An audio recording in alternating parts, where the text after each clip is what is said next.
A belvárosban Vágó Jánossal és Almási Istvánnal tartott közös lakossági fórumot a térség országgyűlési képviselője, Lázár János. Az összejövetelen Vágó János ismertette a centrumot érintő fejlesztéseket, így kiderült, hogy megújul a Nagy Sándor és a Virág utca is.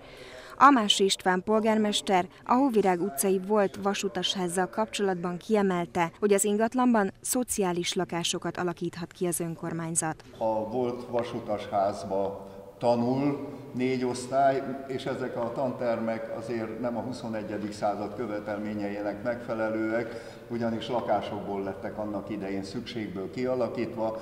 Úgy egyeztünk meg Püspök úrral, hogy amennyiben ez az épület elkészül, akkor ezt visszaadják Hódmezővásárhely városának, és újra lakásokká kívánjuk visszaalakítani, szociális lakásokra. Lázár János szerint társadalmi szükséglet volt az ipari technológiával készült lakástömbök megépítése, azonban ezek mára elöregedtek.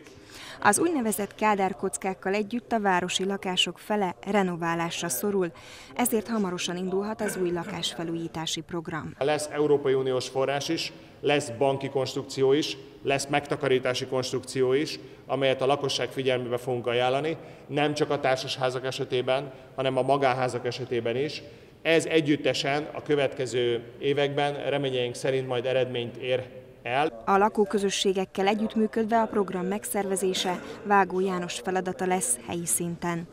A Kossuth olvasókörben dr. Kovács László képviselő ismertette a tabáni lakosokat érintő fejlesztéseket. A lakosokat érintő esővíz elvezetési problémákat az önkormányzat saját forrásból oldja meg. De az is kiderült, hogy a jövő év egyik nagy sporteseménye az ifjúsági úszó EB lesz.